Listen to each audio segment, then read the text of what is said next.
तो पहला प्रश्न आपकी स्क्रीन पर है, इसका राइट आंसर क्या हो सकता है कि न्यून का आपको बताना है विलोम। तो न्यून का साथियों विलोम क्या होता है? अधिक होता है, इसलिए आंसर आपका जाएगा ऑप्शन नंबर बी के साथ। अगर पूछे न्यूनतम का विलोम क्या होगा तो अधिकतम होगा। नेक्स्ट नंबर का प्रश्न आपकी स्क्रीन पर है कि अनुरक्ति का साथियों विलोम क्या होता है? तो अनुरक्ति का विलोम होता है विरक्ति। तो आंसर अगर आपका है ऑप्शन नंबर ए तो बिल्कुल करेक्ट है। उसके बाद देखिए साथियों, एसएससी जीडी की अगर बात करें तो खाली जगह वाले प्रश्न बहुत पूछे जाते हैं। तो बताइए इसमें कौन सा साथियों शब्द आएगा कि मैंने डैश में सोचा कि ऐसा क्यों होता है? तो मैंने कहां सोचा? मैंने साथियों मन में सोचा कि ऐसा क्यों होता है, इसलिए आंसर आपका ऑप्शन नंबर ए हो जाता है। दिए गए वाक्यांश के लिए एक शब्द दीजिए, यानी कि जो ईश्वर में विश्वास रखता हो उसको साथियों क्या कहा जाता है? तो जो ईश्वर में विश्वास रखता है साथियों उसको आस्तिक कहा जाता है, और जो ईश्वर में विश्वास नहीं रखता है उसको नास्तिक कहा जाता है। इसलिए आंसर आपका जाएगा ऑप्शन नंबर डी के साथ। अच्छा, जिसके हाथ में चक्र है, इसके लिए अगर आपसे पूछ लिया जाए कि इसके लिए एक शब्द क्या होगा, तो उसको साथियों कहा जाता है चक्रपाणी, यानी कि जिसके हाथ में चक्र है उसको चक्रपाणी कहा जाएगा। नेक्स्ट नंबर का प्रश्न आपकी स्क्रीन पर है, बताइए खाली जगह का फिर से आपके सामने एक और प्रश्न आ गया, बताइए। अपनी अपनी सेनाएं लेकर आए, तो अपनी अपनी सेना कौन लेकर आते हैं? राजा नहीं, अध्यापक नहीं, नेता नहीं, बल्कि राजा जो है ना ये अपनी अपनी सेनाएं लेकर आए, इसलिए आंसर आपका अगर ऑप्शन नंबर ए तो बिल्कुल करेक्ट है। खून सफेद होना, हो जाना, ये एक मुहावरा है, और इस मुहावरे का साथियों आपसे पूछा जा रहा है क्या राइट आंसर होगा। तो देखिए, खून सफेद हो जाना आश्चर्यचकित हो जाना नहीं, घृणा करना नहीं, अत्याचार करना नहीं, बल्कि साथियों दया न रहना। जिसके मन में कोई दया नहीं रहती ना उसके लिए कहा जाता है कि इसका तो खून बिल्कुल सफेद हो गया है। इसलिए आंसर अगर आपका है ऑप्शन नंबर डी के साथ तो बिल्कुल करेक्ट है। साथियों, अगर आप चाहते हैं कि एसएससी जीडी को जो आपकी प्रेफरेंस आपने दी है, फर्स्ट चॉइस आपने दी है एसएससी जीडी में कि इसमें आपकी जॉब लग जाए, तो बहुत आराम से लग जाएगी। चैनल को सब्सक्राइब करके बेल आइकन पर क्लिक कर लीजिए, और जैसे ही कोई एसएससी जीडी से संबंधित कंटेंट में डालूं तो तुरंत साथियों उसको वॉच कर लीजिए। यानी कि जितना आपको दे दिया जाए उतना अगर आपने मन से कर लिया, दिल से कर लिया, तो एसएससी जीडी की एक सीट लेना बहुत मुश्किल नहीं बल्कि बहुत आसान हो जाएगा। भारत देश है, तो साथियों भारत कैसा देश है ये आपसे पूछा जा रहा है। तो भारत एक धर्मनिरपेक्ष देश है, ये आपको ध्यान रखना है। यानी कि सभी लोगों को अपना अपना धर्म मान सकते हैं और उसके अकॉर्डिंग चल सकते हैं। उसके बाद देखिए 9वें नंबर का प्रश्न है कि जिसके 10 आनन होते हैं, इसके लिए एक शब्द साथियों क्या हो जाएगा? क्या हो जाएगा? दशानन हो जाएगा। इसलिए आंसर आपका जो जाएगा वो ऑप्शन नंबर सी के साथ है। उसके बाद देखिए खाली जगह का फिर से प्रश्न, अगर बात करें साथियों जो पिछली बार एग्जाम हुआ था ना एसएससी जीडी का, उसमें ये समझ लीजिए भर भर के प्रश्न पूछे गए थे खाली जगह वाले। ठीक है, तो इसलिए साथियों इस प्रैक्टिस सेट में मैं मॉक टेस्ट में आपके लिए लाया हूं। अगर बात करें बारिश की बूंदें क्या बरसती हैं, क्या टपकती हैं, क्या गिर हैं या रिस हैं, तो मैं आपको बताऊंगा साथियों बारिश की बूंदें टपक रही हैं, ये खाली जगह में बिल्कुल सही तरीके से आ जाएगा। अब उसके बाद देखिए अगले नंबर का प्रश्न आपकी स्क्रीन पर है कि कर्मचारी अपना वेतन नहीं पा पाया। क्या कर्मचारी अपना वेतन साथियों नहीं पा पाया, यहां पर आपको सही बताना है, बताइए। देखिए होना क्या चाहिए, कर्मचारी अपना वेतन नहीं दे पाया, नहीं ले पाया, तो ले पाया होना चाहिए। क्या होना चाहिए? ले पाया होना चाहिए, यानी कि यहां पर साथियों ये वाला ऑप्शन आना चाहिए। इसलिए राइट आंसर आपका बी के साथ। भाई बहुत बढ़िया, वेरी गुड क्लास। दिए गए शब्द के विलोम शब्द का आपको चयन करना है, यानी कि आसक्त का अगर एग्जाम में आपसे पूछ लिया जाए कि विलोम क्या होता है, तो आसक्त का विलोम होता है अनासक्त। आंसर आपका जाएगा ऑप्शन नंबर सी के साथ। अभी साथियों जब हम लोग यहां पर देखेंगे ना रीजनिंग के प्रश्न और मैथ के प्रश्न देखेंगे, तो वो टेक्निक मैं आपको यहां पर आज बताने वाला हूं। जो टेक्निक अगर आप फॉलो कर लेते हैं रीजनिंग में ना और मैथ में साथियों, तो पेपर बिल्कुल धुआं धुआं हो जाएगा, मतलब फिर कुछ बचेगा नहीं इससे बाहर साथियों। कुछ मैंने छोड़ा नहीं है, सब कुछ इस पेपर में ही साथियों कवर कर दिया है। चलिए बस आपको ध्यान है कि पूरे कंसंट्रेशन के साथ आपको इस क्लास को देखना है। तो अगर बात करें कोयल का समानार्थी शब्द यहां पर आपसे पूछा जा रहा है, तो कोयल का समानार्थी शब्द क्या हो जाएगा? वसंत दूत हो जाएगा, ये आपको ध्यान रखना है। उसके बाद देखिए अगला प्रश्न है कि शब्द के विलोम का चयन कीजिए, यानी कि स्वल्प आयु का विलोम अगर आपसे एग्जाम में पूछ लिया जाए तो क्या आपको बताना है? तो स्वल्प आयु का विलोम जो होता है ना वो चिरायु होता है, ये आपको ध्यान रखना है। ठीक है ना, इसलिए आंसर आपका अगर ऑप्शन नंबर बी तो बिल्कुल करेक्ट है। नेक्स्ट नंबर का प्रश्न आपकी स्क्रीन पर है, बताइए कि जिसकी जीविका निश्चित ना हो, जिसकी जीविका निश्चित ना हो उसके लिए एक शब्द क्या होगा, तो उसके लिए जो शब्द होगा ना वो आकाशवृत्ति शब्द होगा। ये आप लोग ध्यान रखेंगे, आंसर आपका जाएगा ए के साथ। अच्छा, उग्र का विलोम साथियों क्या होता है, तो उग्र का विलोम क्या होता है, अच्छा क्वेश्चन है और ये एसएससी जीडी में पूछा जा चुका है। उग्र का विलोम होता है सौम्य, आपको ध्यान रखना है। चलिए, अगर बात करें सरल का विलोम क्या होता है, तो कठिन होता है। प्रखर का विलोम क्या होता है, तो मंद होता है। और कठोर का विलोम क्या होता है, तो कोमल होता है। सही वर्तनी वाला शब्द का आपको बताना है, यानी कि इसमें से कौन सा ऑप्शन बिल्कुल सही तरीके से लिखा हुआ है। तो अद्वितीय ऐसे भी नहीं लिखा जाता, ऐसे भी नहीं लिखा जाता, ऐसे भी नहीं लिखा जाता है, कैसे लिखा जाता है, जैसे ऑप्शन नंबर डी में है। उसके बाद देखिए, ये एक साथियों मुहावरा है, हाथ मलना। तो इस हाथ मलने का अर्थ क्या होता है कि वो तो हाथ मलते ही रह गया, यानी कि वो तो साथियों पछताए ही रह गया। तो पछताना कह सकते हैं हाथ मलने को। व्यथा की अगर बात करें तो साथियों इस शब्द का पर्यायवाची क्या हो जाएगा, तो व्यथा का मतलब साथियों क्या होता है, व्यथा का मतलब होता है दुख। इसलिए आंसर आपका जो जाएगा वो ऑप्शन नंबर सी के साथ जाएगा। अच्छा, दुख को हम लोग पीड़ा भी कह सकते हैं, कष्ट भी कह सकते हैं, विषाद भी कह सकते हैं, ये भी आप लोग ध्यान रखेंगे। उसके बाद देखिए, फिर से एक साथियों खाली जगह वाला शब्द आपकी स्क्रीन पर है, बताने की कोशिश कीजिए कि डॉट डॉट डॉट हमारी राजभाषा है। तो मराठी हमारी राजभाषा है, हिंदी है या गुजराती है या संस्कृत है, तो हमारी राजभाषा साथियों हिंदी है, ये आपको ध्यान रखना है। आंसर आपका जाएगा ऑप्शन नंबर बी के साथ। तो अब साथियों हम लोग 20 प्रश्न देखेंगे सामान्य ज्ञान के, जो आपके एसएससी जीडी के एग्जाम में पूछे जाएंगे। तो बहुत ही ध्यानपूर्वक आपको सभी प्रश्नों को देखना है और तैयार कर लेना है। तो बंगाल के पहले गवर्नर जनरल साथियों कौन थे, अगर ये प्रश्न आ जाता है तो आपको क्या लगाना है साथियों, लॉर्ड वॉरेन हेस्टिंग कौन थे, बंगाल के प्रथम गवर्नर जनरल थे। चरक संहिता किससे संबंधित है, इसकी एक ट्रिक याद रखेंगे, चा से आ जाएगा चरक संहिता और चा से आ जाएगा चिकित्सा, यानी कि चरक संहिता किससे संबंधित है, तो चिकित्सा से संबंधित है, आपको ध्यान रखना है। उसके बाद देखिए साथियों कि इनमें से किसे भारत की grand old man of India कहा जाता है, यानी कि grand old man of India किसे कहा जाता है साथियों, तो दादा भाई नौरोजी को कहा जाता है, जिनका आंसर यहां पर ए तो बिल्कुल करेक्ट। नेक्स्ट नंबर का प्रश्न आपकी स्क्रीन पर है कि 1916 में किसके नेतृत्व में दो होम रूल लीग शुरू की गई थी, तो किसने साथियों शुरू की थी, एक तो साथियों बाल गंगाधर तिलक ने की थी और एक एनी बेसेंट ने की थी। ये आपको ध्यान रखना है, आंसर ऑप्शन नंबर ए के साथ जाएगा। और ये क्वेश्चन साथियों बहुत इंपॉर्टेंट है, बताइए चलिए कि होम रूल लीग की स्थापना किसने की थी, ऑप्शन में एनी बेसेंट का नाम भी आ सकता है और लोकमान्य तिलक का भी नाम आ सकता है, ये दोनों बातें आप लोग ध्यान रखेंगे। अच्छा, करो या मरो का नारा साथियों किसने दिया था, ये प्रश्न आ जाता है तो महात्मा गांधी जी के द्वारा दिया गया था, आप लोग ध्यान रखेंगे। उसके बाद देखिए, जब सुभाष चंद्र बोस ने भारतीय राष्ट्रीय कांग्रेस के अध्यक्ष से इस्तीफा दिया था तो इस पद का प्रस्ताव किसे दिया गया था, तो किसे दिया गया था साथियों, डॉक्टर राजेंद्र प्रसाद को दिया गया था, आंसर आपका सी के साथ जाएगा। राजस्थान में खेतड़ी परियोजना किसके उत्पादन के लिए जानी जाती है, तो किसके उत्पादन के लिए जानी जाती है, तांबे के उत्पादन के लिए जानी जाती है, आपको ध्यान रखना है। उसके बाद देखिए, काजीरंगा राष्ट्रीय उद्यान साथियों ये कहां पर स्थित है, तो कई बार ये एग्जाम में प्रश्न पूछा जा चुका है साथियों, असम में स्थित है काजीरंगा राष्ट्रीय उद्यान। मौर्यकाल भारत के विवरण वाली इंडिका के लेखक कौन है साथियों, ये क्वेश्चन एग्जाम में आपसे पूछा जाएगा। तो अगर आपका आंसर साथियों यहां पर क्या होना चाहिए, तो बिल्कुल सही आंसर कहलाएगा। अगर बात करें साथियों मेगास्थनीज आपका आंसर जा रहा है ना, तो बिल्कुल सही हो जाता है। उसके बाद देखिए, अगले नंबर का प्रश्न आपकी स्क्रीन पर है, बताइए। देखिए, दो कॉन्सेप्ट यहां पर साथियों बनते हैं, पूछा जाएगा साइमन कमीशन की स्थापना कब हुई, तो 1927 आपको बताना है। लेकिन साइमन कमीशन ने भारत में कब प्रवेश लिया, भारत ये पहली बार कब आया, तो 1928 में आया, यह बात आपको ध्यान रखना। उसके बाद देखिए, अगले नंबर का प्रश्न आपकी स्क्रीन पर है, पूछा जा रहा है कि भारतीय राष्ट्रीय कांग्रेस के द्वारा किस अधिवेशन में ऐतिहासिक पूर्ण स्वराज का प्रस्ताव पारित किया गया था। तो साथियों बात करें इस क्वेश्चन का राइट आंसर क्या होगा, तो लाहौर अधिवेशन में साथियों पूर्ण स्वराज का प्रस्ताव पारित किया गया था, यह आपको ध्यान रखना है। उसके बाद देखिए, अगले नंबर का प्रश्न बताने की कोशिश कीजिए कि राइट आंसर क्या होगा। साथियों चैनल पर अगर नए हैं तो चैनल को सब्सक्राइब करके बेल आइकन पर क्लिक कर लीजिए, और साथियों वीडियो को अगर लाइक ना किया हो तो वीडियो को भी एक बार अवश्य लाइक कर दीजिए।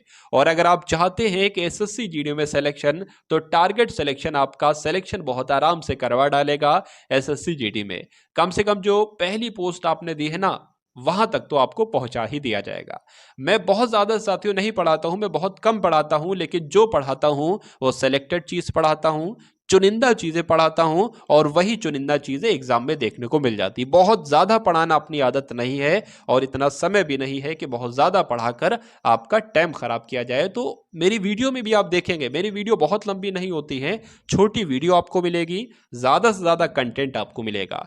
जो मॉडल पेपर यानी कि चारों सब्जेक्ट की अगर बात करें, 4-4 घंटे आपको नहीं देना है, मात्र 1 घंटे में ही पूरा मॉडल पेपर कंप्लीट कर डालेंगे।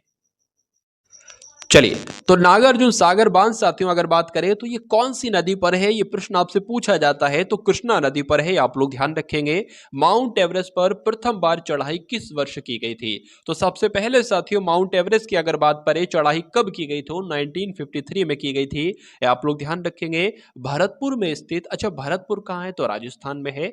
भरतपुर में स्थित पक्षी अभ्यारण्य राष्ट्रीय उद्यान का नाम क्या है? यानी कि राजस्थान के भरतपुर में कौन सा राष्ट्रीय उद्यान है? तो केवला देवघाना राष्ट्रीय उद्यान कहां पर है? राजस्थान के भरतपुर में है। भारत की राष्ट्रीय आय का आकलन वाली संस्था कौन सी? यानी कि भारत की अगर बात करें जो राष्ट्रीय आय है, नेशनल इनकम है, इसका साथियों अगर बात करें ना, आकलन कौन करती है? तो केंद्रीय सांख्यिकी संगठन करती है, ये आपको ध्यान रखना है। उसके बाद देखिए सेवा क्षेत्र का दूसरा नाम क्या है, आपसे पूछा जा रहा है। तो क्या है साथियों, आप लोग ध्यान रखेंगे, तृतीय क्षेत्र है। यानी कि सेवा क्षेत्र की अगर बात करें किससे संबंधित है, तृतीय क्षेत्र आपको लगाना है। और अगर दूसरा नाम आपसे पूछे तो तृतीयक आपको लगाना है। वैसे ज्यादातर क्वेश्चन आता है कि सेवा क्षेत्र यहां पर हो सकता हो, सेवा क्षेत्र किस के अंतर्गत आता है? प्राथमिक क्षेत्र, द्वितीय क्षेत्र, तृतीय क्षेत्र, तो तृतीय क्षेत्र के अंतर्गत आता है।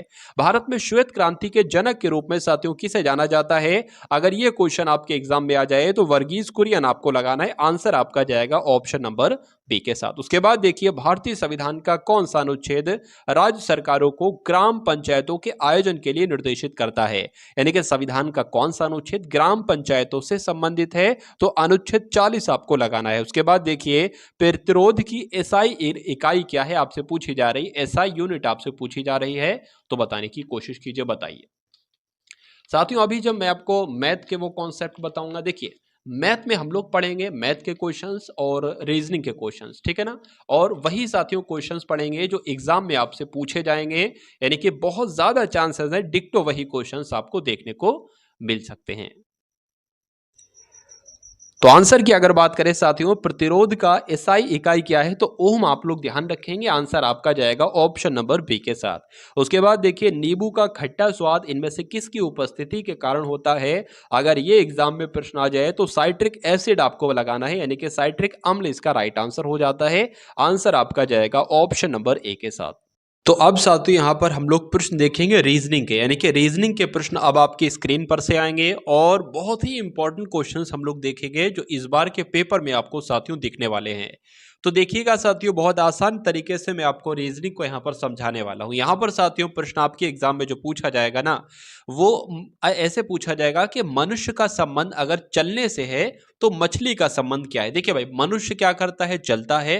तो मछली क्या करेगी? मछली तो तैरेगी ना, इसलिए आंसर आपका किस ऑप्शन के साथ जाएगा? ऑप्शन नंबर ए के साथ जाएगा। उसके बाद देखिए साथियों अगले नंबर का प्रश्न है, इसको सॉल्व कीजिए। अगर आपके पास साथियों कॉपी या पेन ना हो तो कॉपी पेन रख लें अपने पास, अगर नहीं है तब भी कोई दिक्कत नहीं है, मैं आपको समझाता जाऊंगा, आप इसको समझते जाइए। देखिए ए जमा है, मतलब ए जहां पर भी लिखा हो उसका मतलब क्या होगा? जमा, यानी कि उसकी जगह पर प्लस लिख देना। बी जहां पर लिखा हो उसकी जगह पर माइनस लिख देना, यानी कि घटा। सी जहां पर लिखा हो उसकी जगह पर गुणा लिख देना, और डी जहां पर लिखा हो उसकी जगह पर भाग लिख देना, इसका मतलब यह है। और प्रश्न आपकी स्क्रीन पर साथियों ये है। अब जैसे कि यहां पर लिखा हुआ है ना 4 लिखा हुआ, तो हमने 4 लिख दिया। ए लिखा हुआ है और ए का मतलब क्या था? जमा था, यानी कि प्लस था तो प्लस लिख दिया। उसी प्रकार 3 लिखा हुआ है तो हमने 3 लिख दिया, और बी का मतलब क्या था? माइनस था, तो हमने यहां पर माइनस लिख दिया। 3 लिखा है उसी प्रकार हमने 3 लिख दिया। ए लिखा हुआ है और ए का मतलब साथियों क्या है? जमा है, यानी कि प्लस है तो प्लस लिख दिया, और 2 लिखा है तो 2 लिख दिया। बस इसको आपको साथियों सॉल्व करना है। देखिए 4 और 3 कितने होते हैं? 7 होते हैं। माइनस की अगर बात करें तो साथियों ये माइनस का है, ये प्लस का है, तो क्या आ जाएगा साथियों? माइनस का 1 आ जाएगा यहां पर। अब 7 में से 1 जाएगा साथियों, कितना बचेगा? तो 6 बचेगा।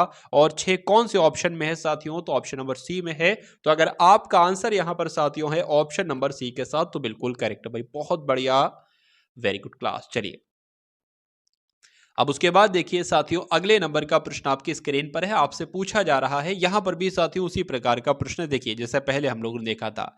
पेन की अगर बात करें, ये पेन हो जाएगा और ये कवि हो जाएगा। यानी कि कवि जो है वो इस्तेमाल किसका करता है? पेन का करता है। उसी प्रकार सुई का इस्तेमाल कौन करेगा? बताइए। सुई का इस्तेमाल कौन करेगा? तो मैं कहूंगा साथियों दर्जी का इस्तेमाल। दर्जी जो है ना वो सुई का इस्तेमाल करता है, और वैसे कवि जो है वो पेन का इस्तेमाल करता है। तो आंसर अगर आपका भी है ऑप्शन नंबर सी, तो बिल्कुल करेक्ट है। उसके बाद देखिए साथियों, अगले नंबर का प्रश्न है। यहां पर एक शब्द आपकी स्क्रीन पर आएगा और पेपर में भी ऐसे ही शब्द आएगा। अब यहां पर जो लिखा हुआ है ना वो कुछ चेंज कर सकते हैं, कुछ भी लिख सकते हैं। जैसे कि यहां पर लिखा हुआ है क्लासिफिकेशन। ठीक है, क्लासिफिकेशन के अक्षरों से कौन सा नहीं बन सकता है? फिक्शन की बात करें, सबसे पहले हम लोग यहां पर फिक्शन ले लेते हैं। तो फिक्शन में एफ आई सी है, तो एफ आई सी यहां पर हो गया। उसके बाद टी आई ओ एन है, तो टी आई ओ एन हो गया। यानी कि ये शब्द जो है ना वो बन सकता है इस पूरे शब्द से। अब बी वाले की हम लोग यहां पर साथियों बात कर लेते हैं। क्या लिखा हुआ है? एसी लिखा हुआ है, तो यहां पर एसी है या नहीं है? ए भी हमें मिल गया, सी भी यहां मिल गया, टी आई ओ एन है और टी आई ओ एन यहां पर लिखा है, यानी कि ये वाला शब्द भी बन सकता है। अब हम लोग सी वाला शब्द देखते हैं N A T I O N लिखा हुआ है, नहीं लिखा हुआ है? तो एन कहां पर है? एन हमको ये मिल गया। ए कहां पर है साथियों? ए यहां पर आपका ये है वाला ए हो गया, ठीक है ना। एन हो गया, आपका ए हो गया। अब साथियों उसके बाद क्या लिखा हुआ है? T I O N. T I O N कहां पर है? टी आई ओ, तो टी आई ओ तो मिल गया हमें। एन कहां पर है? मतलब यहां पर दो बार देखिए एन है, तो यहां पर भी दो बार एन होना चाहिए, लेकिन यहां पर सिर्फ एक बार एन है और कहीं पर भी एन नहीं है। तो कहा जा सकता है जो ऑप्शन नंबर सी वाले में है वो नहीं बन सकता इनकी मदद से, इसलिए आंसर आपका यही हो जाएगा। उसके बाद देखिए अगले नंबर का प्रश्न है आपकी स्क्रीन पर, बताइए। तो यहां पर साथियों आपसे पूछा जा रहा है कि विक्टरी को मतलब जो भी, और ये एग्जाम में प्रश्न आते हैं, 2 से 3 इस टाइप के प्रश्न आपसे पूछे जाते हैं। VICTORY को YLFWRU भी लिखा जाता है, तो SUCCESS को कैसे लिखा जाएगा, क्या लिखा जाएगा? बहुत आसान भाषा में मैं आपको समझाने की यहां पर कोशिश करूंगा। देखिए जो बच्चे भी साथियों नए हैं उनको बिल्कुल शून्य से उठाऊंगा और शिखर तक पहुंचा दूंगा। यानी कि जो पोस्ट आप चाहते हो SSC GD में वो आपको दिला दी जाएगी इस चैनल के माध्यम से, बस।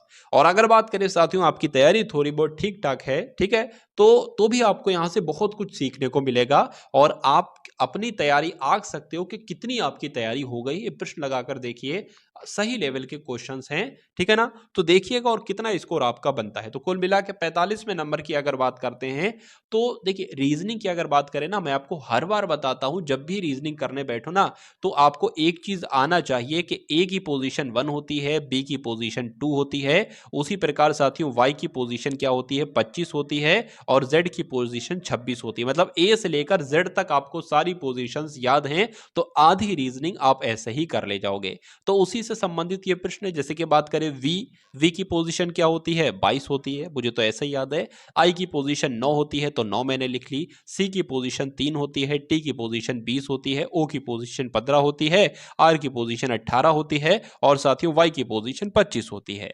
अब यहां पर क्या लिखा हुआ है? अब इसकी पोजीशन लिख लेते हैं। वाई की पोजीशन क्या होती है साथियों? 25 होती है, तो 25 लिख लिया। और एल की पोजीशन लिखी हुई यहां पर ना, एल की पोजीशन क्या होती है? 12 होती है, एफ की पोजीशन 6 होती है, डब्ल्यू की पोजीशन 23 होती है, और आर की पोजीशन 18 होती है, और यू की पोजीशन 21 होती है, बी की पोजीशन 2 होती है।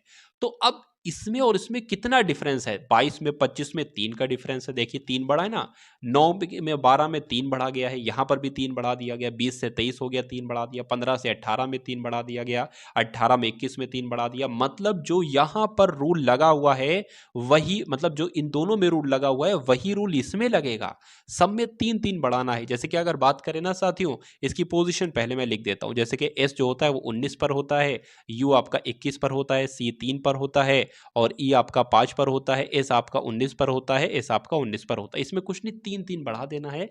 19 में अगर 3 बढ़ाएंगे तो 20 21 22 22 हो जाएगा। 22 पर क्या आता है? वी आता है। कहीं वी ऑप्शन में है तो चारों ऑप्शन में है। उसके बाद देखिए साथियों 21 पे 3 बढ़ाएंगे जब हम, तो साली क्या हो जाएगा? 24 हो जाएगा। 24 की अगर बात करते हैं तो x आ जाएगा।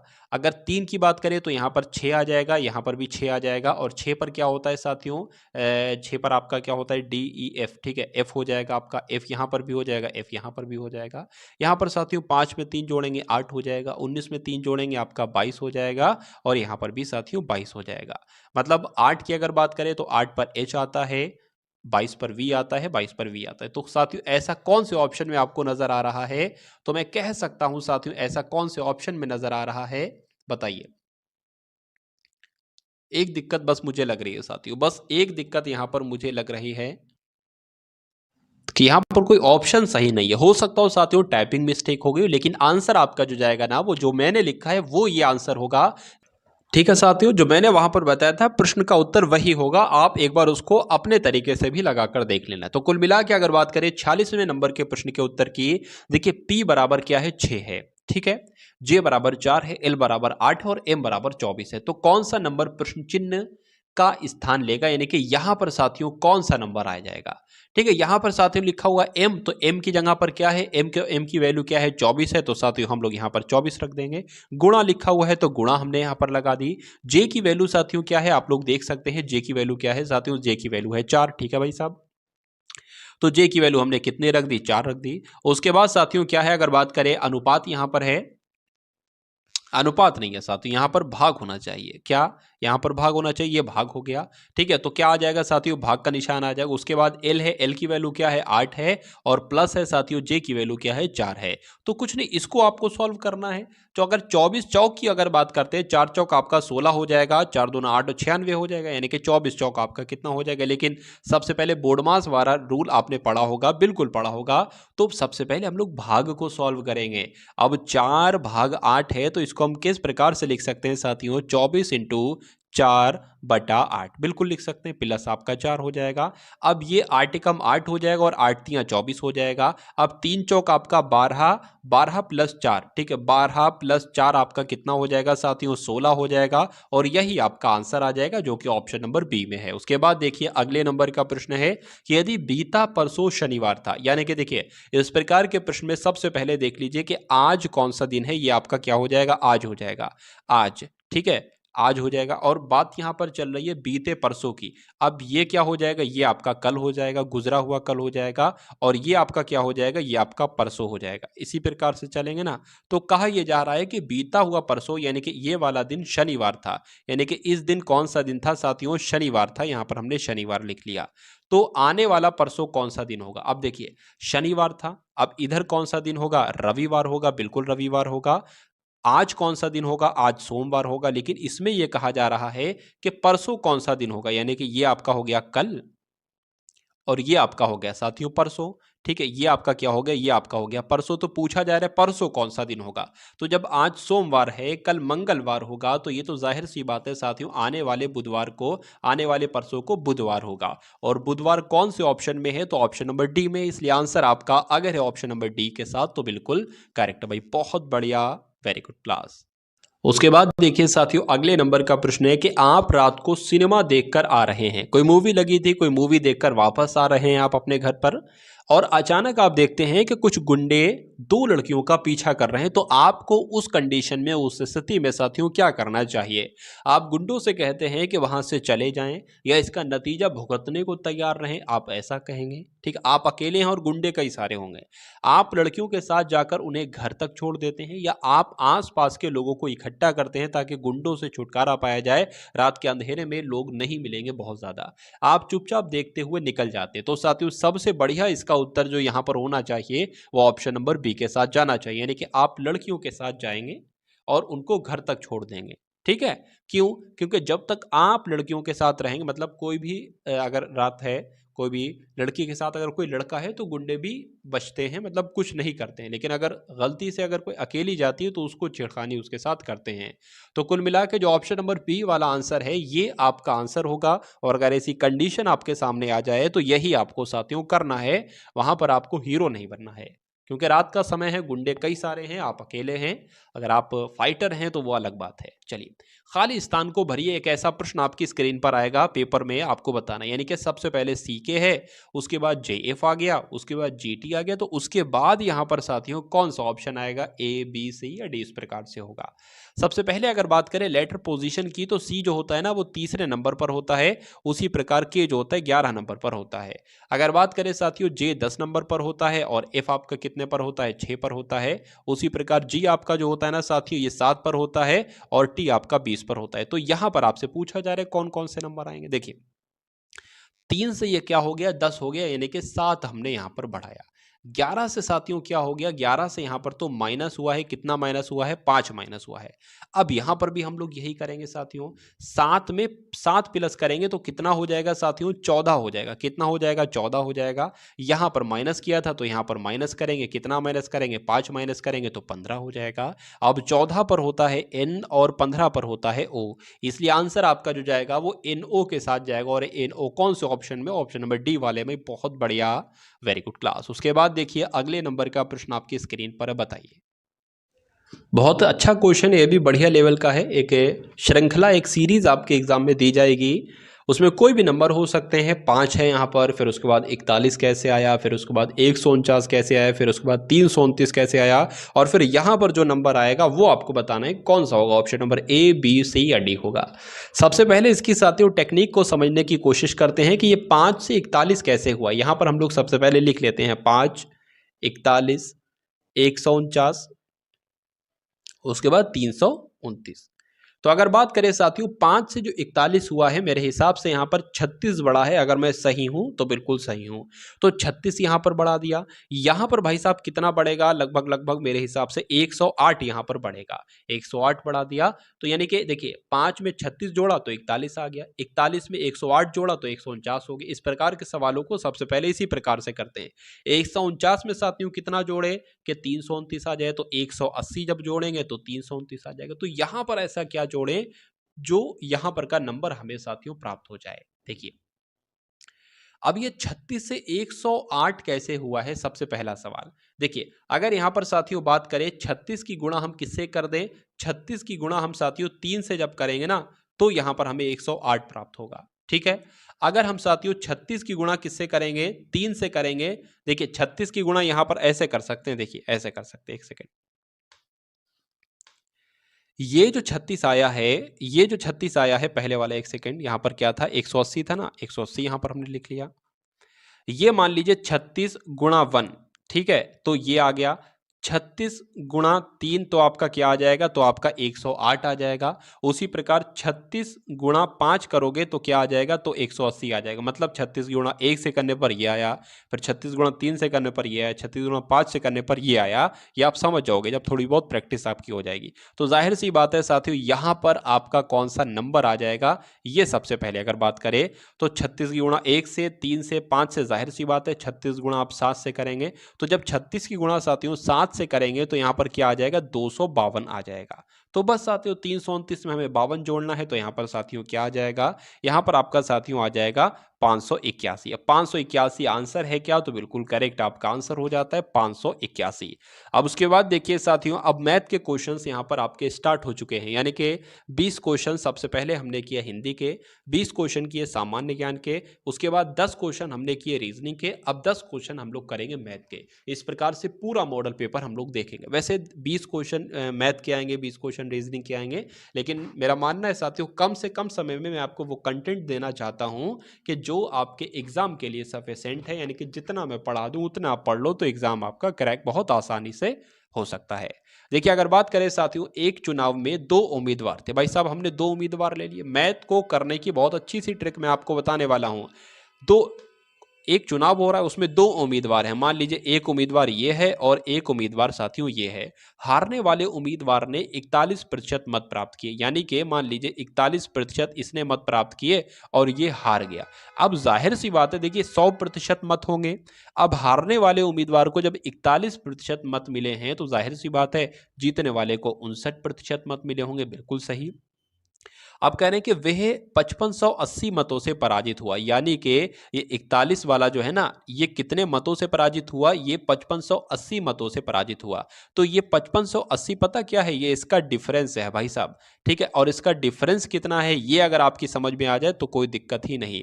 18% इसका डिफरेंस, यानी कि 59 में से 41 घटाओगे तो 18% आएगा। और 18% की यही तो वैल्यू दी गई है 5580।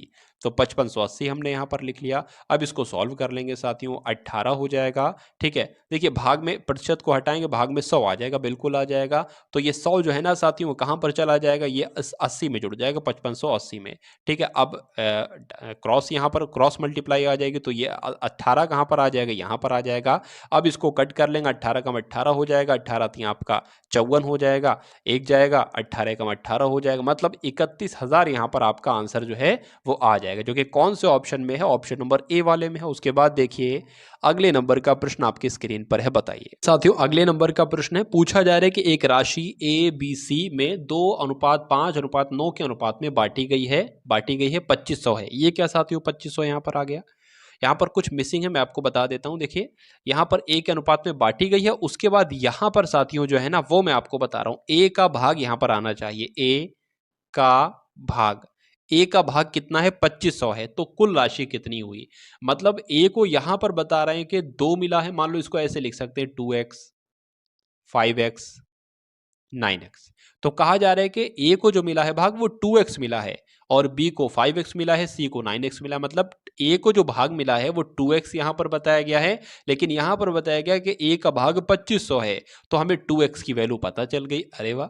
तो यहां पर क्या आ जाएगा? 2x बराबर साथियों 2500 आ जाएगा। तो x बराबर क्या आ जाएगा? x बराबर साथियों 2500 भाग 2 आ जाएगा। जब इसको सॉल्व करेंगे 2500 के 2 भाग करोगे तो एक में क्या आ जाएगा साथियों? 1250 आ जाएगा। यानी कि x की वैल्यू कितनी होगी? 1250 हो गई। तो कुल राशि कितनी होगी आपसे पूछा जा रहा है।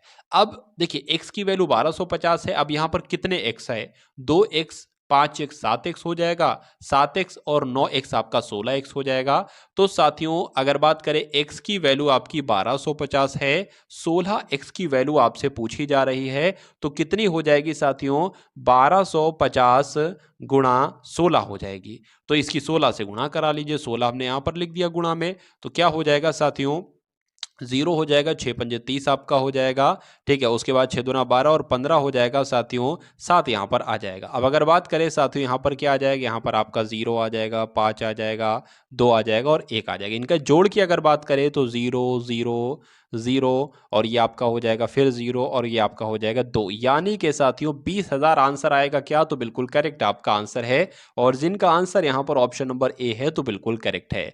उसके बाद देखिए साथियों अगले नंबर का प्रश्न आपकी स्क्रीन पर है, बताने की कोशिश कीजिए, बताइए।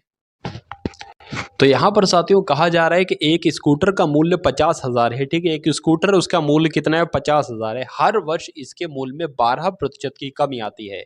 यानी कि साथियों अगर मान लीजिए इसका मूल्य 100 है, तो 12% की एक साल में जो कमी आई वो कितनी हो जाएगी? 88 हो जाएगी। यानी कि पहले 100 था, फिर इसमें कितने की कमी आ जाती है? 12% की कमी आ जाती है। तो जाहिर सी बात है 88 रुपए का ये हो जाएगा।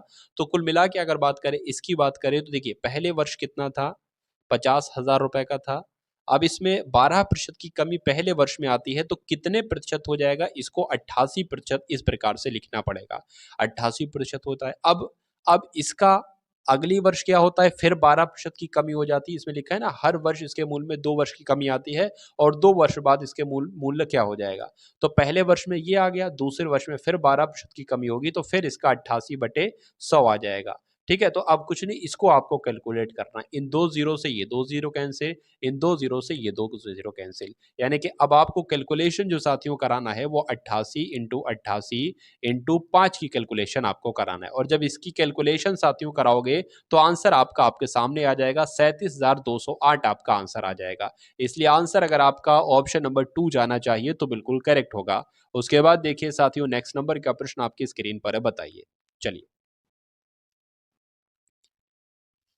क्या लिखा हुआ है साथियों, यहाँ पर आप लोग देख सकते हैं कि सीमा ने सेविंग बैंक खाते में 5,000 जमा किए। कितने जमा किए साथियों? सीमा ने सेविंग अकाउंट में 5,000 रुपए जमा किए। साधारण ब्याज पर 4 प्रतिवर्ष चार जो साधारण ब्याज है वो 4% की दर से लगाई गई, तो 2.5 वर्ष बाद कितना मिश्र धन हो जाएगा? बहुत अच्छा क्वेश्चन है। सबसे पहले तो साथियों हम लोग क्या निकाल लेते हैं? साधारण ब्याज निकाल लेते हैं, एसआई निकाल लेते हैं। एसआई के लिए आपको मालूम होना चाहिए, मूलधन होना चाहिए, ब्याज दर होना चाहिए और समय होना चाहिए बटे 100, ठीक है। यानी कि PRT इसका सूत्र होता है, आपको भी मालूम होगा। तो साथियों P इसमें कितना दे रखा है? तो 5000 P दे रखा है, इनटू आर कितना है साथियों? 4% है। और अगर समय की जब हम साथियों यहाँ पर बात करते हैं तो समय यहाँ पर साथियों 2.5 वर्ष है, ठीक है। ये 2.5 वर्ष लिखा है, मतलब 2.5 वर्ष कैसे लिखा जाएगा? 2 सही 1/2 वर्ष, इस प्रकार से लिखा जाएगा। तो जब समय को हम लोग सही तरीके से लिखेंगे ना, तो किस प्रकार से लिखेंगे? 2 दूना 4, 4 और 1 5, 5/2 आपका समय आ जाएगा। तो समय यहाँ पर हम लोग क्या लिखेंगे? 5/2, 5/2 लिख देंगे। और अपॉन में साथियों 100 है तो यहाँ पर 100 आ जाएगा। अब इसको सॉल्व करो, एसआई निकालो। सबसे पहले इन 2 जीरो से ये 2 जीरो कैंसिल हो जाएंगे, इससे साथियों ये कट करेंगे तो 25 आ जाएगा। अब 25 पंजे हो जाएगा 125, 25 पंजे हो जाएगा 125, जिसकी गुणा हम 4 से कराएंगे तो मेरे हिसाब से साथियों 500 यहाँ पर आ जाना चाहिए। यानी कि एसआई जो निकला है साथियों वो कितना निकाला है? साधारण ब्याज जो निकला है वो 500 निकला है। अब यहाँ पर मिश्रधन पूछा जा रहा था। अच्छा, मिश्रधन पता क्या होता है? मिश्रधन होता है साथियों जो मूलधन आपका है प्लस एसआई जो है, ठीक है। तो मूलधन कितना है? 5000 है, 5000 है। और एसआई कितना है? साधारण ब्याज अभी हम लोग निकाला 500 निकाला, तो 500 ये हो जाएगा। 5000 प्लस 500 कितना हो जाएगा साथियों? 5500 हो जाएगा। क्या ये ऑप्शन में है? तो बिल्कुल ऑप्शन में है, ऑप्शन नंबर सी वाले में है, और यही आपका राइट आंसर है। उसके बाद देखिए साथियों, अगले नंबर का प्रश्न आपकी स्क्रीन पर है कि 75 का x%। तो जब भी का लिखा हो तो वहां पर गुणा आ जाएगा, यानी कि 75 का मतलब गुणा x%, प्रतिशत हो तो वहां पर बटे में 100 आ जाएगा। हमेशा मैं यही करता हूं, बराबर 9 लिखा है तो 9 आ जाएगा। तो कहा जा रहा है कि x का मान क्या होगा, यानी कि यहां पर साथियों कौन सी वैल्यू आ जाएगी? x की वैल्यू क्या आ जाएगी? कभी भी ये अगर इज इक्वल टू लिखा हो तो क्रॉस मल्टीप्लाई होती है, यानी कि इस नंबर की इस नंबर से और इस नंबर की इस नंबर से, यहां पर हम 1 मान लेते हैं। तो अगर बात करें साथियों, x लिखा बराबर हमने किया, यानी कि ये क्या है साथियों? पहले इसको कट कर लेते। देखिए 75 के 25 की अगर 25 से कट करेंगे तो 25 तिया 75 और 25 चौक आपका कितना हो जाएगा? 100 हो जाएगा। यानी कि 3x आपका बटे 4 बराबर 9/1 हो जाएगा। अब क्रॉस मल्टीप्लाई करा लो, 4 की अगर 9 से गुणा कराएंगे तो कितना हो जाएगा? 3x बराबर 36 हो जाएगा। अब साथियों क्रॉस मल्टीप्लाई यानी कि x बराबर 36/3 आ जाएगा। तो अब इसको कट करो, 3 एकम 3 हो जाएगा, 3 एकम 3 हो जाएगा, 3 दूना 6 हो जाएगा। यानी कि x बराबर आपका मान जो आ जाएगा, जो इसमें पूछा था वो 12 जाएगा। और 12 कौन से ऑप्शन में है? ऑप्शन नंबर सी वाले में है, तो यही आपका राइट आंसर है। उसके बाद देखिए साथियों, अगले नंबर का प्रश्न आपकी स्क्रीन पर है, 1 से 50 तक सभी संख्याओं का औसत क्या होगा? औसत क्या होता है मैं आपको बता देता हूं। जैसे कि औसत मान लीजिए कुछ भी है, ठीक है। किसी के नंबर जैसे कि मान लीजिए यहाँ पर 51 है, 52 है, ठीक है, 53 है, 54 है, 55 है, ठीक है। तो इसके इन नंबरों का औसत क्या कहलाया जाएगा? तो औसत हमेशा बीच का नंबर होता है, 53 हो जाएगा। उसी प्रकार 1 से 50 तक की सभी संख्याओं का औसत क्या होता है? तो वैसे तो नॉर्मली हमें लिखना चाहिए औसत का जो सूत्र होता है साथियों, ठीक है, वो औसत का सूत्र तो नॉर्मली ये होता है, 1 से 50 तक लिखा है तो हम 1 से 50 तक की इस प्रकार से लिखें, 1 + 2 + 3 + 4, मतलब ऐसे ऐसे करके प्लस तक 50 लिख दें। और अपॉन में कितनी संख्याएं होती हैं? तो कितनी संख्याएं यहाँ पर? 50 संख्याएं, 150 तक 50 ही संख्याएं कहलाएंगी। अब इसको फिर हमें क्या करना पड़ेगा? जोड़ना पड़ेगा। मान लीजिए कोई भी संख्या यहाँ पर आ जाती है, फिर उसको 50 से भाग करना पड़ेगा, फिर आंसर आएगा। लेकिन इतना टाइम होता नहीं और ना हमें ऐसे करना है। तो कभी भी आपके सामने औसत निकालने का कुछ आ जाए, अब वो यहाँ पर 1 से 100 तक की सभी संख्याओं का औसत पूछे, 1 से 1000 तक की सभी संख्याओं का औसत पूछे, तो साथियों सूत्र जो बनता है वो मैं आपको बता दे रहा हूं कि n+1/2 ये आपका सूत्र है। इसको आपने लगा लिया तो हर सवाल को आप सही कर दोगे, भले वो 1 से 25 तक की सभी संख्याओं का औसत पूछे, ठीक है। तो यहां पर अगर बात करें, लेकिन लगातार वो संख्याएं होना चाहिए, ठीक है। तो अगर बात करें इस पे n क्या होगा? जितनी टोटल संख्याएं होंगी वही n कहलाएगा। टोटल संख्याएं कितनी है? 50 हैं, तो 50 + 1 हो जाएगा, अपॉन में 2 हो जाएगा, मतलब 51/2 हो जाएगा। इसको जब डिवाइड करोगे तो कितना आ जाएगा मेरे हिसाब से साथियों? 25.5 आ जाएगा, 25.5 आ जाएगा। तो कौन से ऑप्शन में साथियों? ऑप्शन नंबर बी वाले में, और यही आपका राइट आंसर हो जाता है। चलिए अब उसके बाद देखिए साथियों, नेक्स्ट नंबर का प्रश्न आपकी स्क्रीन पर है, बताइए। चलिए साथियों, इस क्वेश्चन को देख लीजिए कि ए बी सी की औसत आयु कितनी है? 25 वर्ष है। ए और बी की औसत आयु 28 वर्ष है, तो सी की औसत आयु क्या है? इस प्रकार के प्रश्न साथियों बहुत आसान होते हैं और एग्जाम में आपसे पूछे भी जाते हैं। तो अगर बात करें साथियों, ए हम लोग किस प्रकार लिख लेंगे? ए प्लस बी प्लस सी। कितने लोग हैं? 3 लोग हैं। इनकी औसत आयु कितनी है साथियों? 25 वर्ष है। अगर हमें ये देखना होता कि इन तीनों की टोटल आयु कितनी है, तो हम क्या करते? ए प्लस बी प्लस सी, इसकी गुणा, मतलब जितने लोग हैं इसकी गुणा 25 से कर देते, तो 25 तियां कितना हो जाता है? 75 है। अब कह सकते हैं 3 लोग हैं, इन तीनों की टोटल आयु कितनी है? 75 है। उसी प्रकार इसको देख लेते, ए प्लस बी की औसत आयु कितनी है? 28 है, यानी कि ए प्लस बी भाग 2 लोग हैं ना, तो 2 भाग कितना हो जाएगा? 28 हो जाएगा। अब हमें देखना है साथियों ए और प्लस की टोटल आयु कितनी है, तो क्या कर देंगे साथियों? ए प्लस बी और 28 दूना कितना हो जाता है? मेरे हिसाब से 56 हो जाता है, तो 56 यहाँ पर हो जाएगा। अब मुझे ये बताइए, पूछा जा रहा है कि सी की आयु यहाँ पर क्या होगी? अब ध्यान से एक बात देखिए कि ए प्लस बी प्लस सी की वैल्यू 75 है, तो ए बी की वैल्यू कितनी हो जाएगी? मतलब इसमें जो है ना, ये 56 ऐड है, 75 में 56 ऐड है, तो क्यों ना हम इसको अगर माइनस करें तो सी की वैल्यू आ जाएगी, बिल्कुल आ जाएगी। 15, 5 में से 6 जा नहीं सकता, 15 में से 1 लिया, 15 में से 6 गया, तो साथियों 9 बचा, यहाँ पर 6 हो जाएगा, तो यहाँ पर 1, यानी कि सी की वैल्यू जो आएगी साथियों वो 19 साल आएगी। 19 साल कौन से ऑप्शन में है? तो ऑप्शन नंबर डी में है, तो यही आपका साथियों राइट आंसर है। चलिए उसके बाद देखिए साथियों, अगले नंबर का प्रश्न आपकी स्क्रीन पर है। आपसे पूछा जा रहा है कि एक आयताकार कमरा है भाई साहब, तो सबसे पहले एक आयताकार कमरा क्यों ना बना लिया जाए? तो ये मैंने साथियों एक आयताकार कमरा मैंने यहाँ पर साथियों बना लिया, और कहा जा रहा है कि उसकी लंबाई और चौड़ाई का अनुपात इतना है। मान लीजिए इसकी अगर लंबाई 5x है, तो इसकी लंबाई कितनी है? 4x है। अगर कमरे की लंबाई 15 मीटर, अब यहाँ पर बता दी है, मतलब यहाँ पर मान लीजिए 5x है, ये 4x है। कहा जा रहा है कि कमरे की लंबाई बता दिए 15 मीटर है, यानी कि 5x की वैल्यू हमें मालूम पड़ गई है, कितनी है? 15 मीटर है। तो जाहिर सी बात है x की वैल्यू कितनी होगी साथियों? 3 हो जाएगी। जब इसकी 3 हो जाए, मतलब इसकी तो पता चल गई 15 है, तो इसकी भी तो पता चल जाएगी भाई साहब। x की वैल्यू 3 है, तो 4x की वैल्यू कितनी हो जाएगी? 12 हो जाएगी। इसकी वैल्यू आपकी 12 हो जाएगी। अब इससे कोई मतलब नहीं है। ये लंबाई आपकी 15 है, चौड़ाई आपकी कितनी है? 12 है, तो क्षेत्रफल आपसे पूछा है। कभी भी किसी कमरे की लंबाई आपको पता हो, चौड़ाई आपको पता हो और आपसे क्षेत्रफल पूछे, तो आंसर क्या हो जाएगा? आंसर आपका होगा लंबाई इंटू चौड़ाई।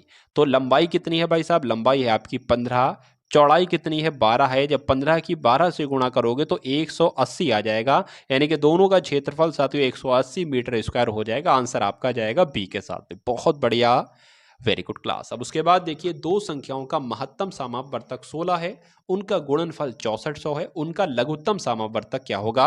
ये आपसे साथियों पूछा जा रहा है, तो बताने की कोशिश कीजिए कि राइट आंसर इस क्वेश्चन का क्या हो सकता है, बताइए। चलिए देखिए, एक सूत्र आपने जरूर पढ़ा होगा, ये एक पूरा चैप्टर है और पूरे चैप्टर का बहुत बढ़िया सूत्र है। ठीक है, महत्तम संवर्तक को मासा और लघुत्तम संवर्तक को लासा कह सकते हैं। तो एक सूत्र साथियों ये है कि लासा क्या? लासा गुणा मासा, लासा गुणा मासा बराबर दोनों संख्याओं, यानी कि पहली संख्या हो गई है, पहली संख्या गुणा दूसरी संख्या, गुणा दूसरी संख्या। ठीक है, अच्छा पहली संख्या यहां पर दे रखी है ना, शायद देख लेते हैं हम लोग। चलिए कोई दिक्कत नहीं है। देखिए, तो दो संख्याओं का महत्तम समवर्तक यानी कि मासा कितना है? 16 है, तो यहां पर हमने 16 लिख लिया। ठीक है, उनका गुणनफल कितना है? उनका गुणनफल 64 है, यानी कि दोनों संख्याओं का गुणनफल कितना है? 64 है, तो दोनों संख्याओं का गुणनफल यहां पर हमने 64 लिख लिया। अब हमें ज्ञात क्या करना है साथियों? लासा हमें ज्ञात करना है यहां पर, यानी कि लघुत्तम समावर्तक क्या होगा, ये आपसे साथियों पूछा जा रहा है। तो अगर बात करें साथियों, ये 16 ये 64 के भाग में आ जाएगा, यानी कि 64 क्रॉस मल्टीप्लाई हमेशा याद रखना, बहुत यूज की जाएगी। तो यहाँ पर 16 आ जाएगा, ये आपका लासा हो जाएगा। 16 कम 16 हो जाएगा, 16 चौक 64 हो जाएगा, 2 जीरो जो बचे हैं वो लग जाएंगे। इनके 400 आपका क्या आ जाएगा? लघुत्तम समापवर्तक आ जाएगा। आंसर आपका जाएगा बी के साथ। अगर कोई साथियों दिक्कत है इस पूरे मॉडल पेपर में जो मैंने आपको पढ़ाया, इसमें कोई भी दिक्कत, कोई परेशानी, कोई डाउट अगर आपका है, तो बेझिझक बिल्कुल कमेंट सेक्शन में आप पूरा क्वेश्चन मुझसे पूछेंगे और मैं खुद अपने इन्हीं हाथों से आपका उसका जवाब दूंगा। कहीं भी आपको कोई भी परेशानी है, सब कुछ फ्री मिलेगा। सिलेक्शन बिल्कुल आपका फ्री कराया जाएगा, कोई भी पेड कोर्स नहीं, कुछ भी नहीं, सब कुछ फ्री, और पूरे के पूरे डाउट आपके क्लियर होंगे। ठीक है। अगर आप बहुत ज़्यादा साथियों करना चाहते हैं, डाउट क्लियर करना चाहते हैं, तो टेलीग्राम ग्रुप दे दिया है, वहाँ से ज्वाइन कर सकते हो। वहाँ से आप मुझसे कांटेक्ट भी कर सकते हैं टेलीग्राम ग्रुप के माध्यम से। वहाँ पर जो एडमिन होगा वो मैं एडमिन हूँ, वहाँ से मुझसे डायरेक्ट आप मैसेजेस में बात कर सकते हैं। तो कुल मिला के सबसे पहले तो साथियों वो टेलीग्राम ग्रुप आप ज्वाइन कर लीजिए, ठीक है। वीडियो को लाइक नहीं किया, वीडियो को लाइक कर दीजिए। चैनल पर नए हैं तो चैनल को अवश्य सब्सक्राइब करके बेल आइकन पर क्लिक कर दीजिए। और अगर वीडियो आपको क्लास अच्छी लगी हो तो इसको अपने 1 से 2 मित्र के पास अगर शेयर कर देते हैं तो मुझे बहुत अच्छा लगेगा। 60वें नंबर के साथियों प्रश्न का जवाब क्या होगा बताने की कोशिश करेंगे साथियों कि आंसर यहाँ पर साथियों जो जाएगा वो किस ऑप्शन के साथ जाएगा, क्या आपका राइट आंसर यहाँ पर हो सकता है। 4 अंकों की वह बड़ी से बड़ी संख्या ज्ञात कीजिए जिसे 18, 21, 24 में से प्रत्येक से भाग देने पर शेषफल कितना बचे, 7 बचे। तो 4 अंकों की बड़ी से बड़ी संख्या ये है, ये है, ये है, ये है, कोई सी भी हो सकती है, ठीक है ना साथियों, कोई सी भी हो सकती है। देखिए सबसे पहले इस सवाल को करने के और भी तरीके, लेकिन मैं आपको अपने तरीके बताऊं। सबसे पहले हम लोग ऑप्शन नंबर ए वाले को साथियों रख लेते हैं। 9064 यहाँ पर है। इसमें कहा यह जा रहा है कि जब इसको 18 से भाग करो तब भी शेषफल 7 बचे, 21 से इसको भाग करो तब भी शेषफल 7 बचे, 24 से भागफल करो तब भी शेषफल 7 बचे। तो 18 से सबसे पहले अगर हम लोग भाग करें तो क्या शेषफल 7 बच रहा है या नहीं। 18 एकम 18, 18 का पहाड़ा आपको आना चाहिए साथियों। 18 पंजे कितने होते हैं, 90 होते हैं, ठीक है। अब अगर बात करें 61 आता है नहीं आता है, तो बिल्कुल आता है साथियों। 18 तियां 54 होता है। तो जब 18 तियां 54 हो जाएगा, ये 61 है, क्या 7 बच रहा है, नहीं बच रहा है, तो ये आंसर नहीं होगा। अब 9583 की बात कर लेते हैं। तो 9583 यहाँ पर मैंने लिख दिया और इसको 18 से भाग देते हैं, क्या देखते हैं शेषफल ये आपका 7 बचता है या नहीं। तो 18 पंजे कितने होते हैं साथियों, 90 होते हैं। 18 पंजे 90, 5 आपका ये हो जाएगा, इधर लग जाएगा तो आपका कितना, ये 58 हो जाएगा। 18 तियां कितने होते हैं साथियों, 54 होते हैं। 54 है, ये 58 है, कितना निकल आ जाएगा, 4 आ जाएगा, ये आपका 43 हो जाएगा। 18 दुना कितना होता है, 36 होते हैं। कितने हैं, ये कितने हैं, 43 हैं। तो 36 और 43 कितना आया, 7 बड़ा, यानी कि शेषफल आपका 7 आ गया। अब यहां पर मुझे साथियों मिल गया यानी कि अब तो आंसर तो कुल मिला के साथियों ये लग रहा है। अब एक बार साथियों इसको 21 से भी करके देख लेना, 24 से भी करके देख लेना। अगर शेषफल 7 बचे ना तो यही आपका आंसर हो जाएगा। वैसे वाकई अगर बात करें साथियों, हम ऑप्शन नंबर सी वाला भी चेक कर लेते हैं एक बार।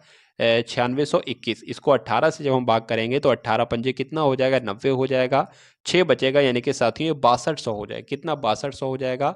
18 तियां आपका कितना हो जाएगा साथियों, 54 हो जाएगा। ये कितना है, तो कुल मिला के साथियों कितना बचेगा, 8 बचेगा। ये आपका कितना है, ये आपका 81 हो जाएगा। और 18 18 चौ की बात करें तो 72 होता है। तो क्या 7 बच रहा है, नहीं बच रहा है, और इसमें से भी नहीं बचेगा। मतलब सिर्फ साथियों 7 जो शेषफल आया है 18 से भाग करने पर वो 9583 में आया है। उसके बाद ना तो इसमें आया है, ना इसमें आया है, ना इसमें आया है। इसलिए हमें 21 24 को चेक करने की जरूरत नहीं, क्योंकि इसको भी अगर 21 को भी इससे भाग देंगे तो भी 7 आएगा, इसको भाग देंगे तब भी 7 आएगा, क्योंकि हमने ये 2 ऑप्शन भी चेक करके एक तरीके से देख लिए हैं। तो ये साथियों देखिए हमने 20 क्वेश्चन हिंदी के देखे, 20 क्वेश्चन जीके के देखे, 10 क्वेश्चन रीजनिंग के, 10 क्वेश्चन मैथ के देखे, ठीक है। तो कैसी वीडियो लगी एक बार कमेंट सेक्शन में जरूर बताएंगे साथियों। और एक प्लेलिस्ट मैंने आपके लिए तैयार की स्पेशली आपके लिए, अगर उस प्लेलिस्ट को आप देख लेते हो साथियों तो एग्जाम में बहुत हेल्पफुल वो पूरी प्लेलिस्ट करेगी। उसका लिंक मैंने आपको कमेंट सेक्शन में साथियों दे दिया है। तो मिलते हैं हम सभी लोग आने वाली वीडियो में। जय हिंद साथियों।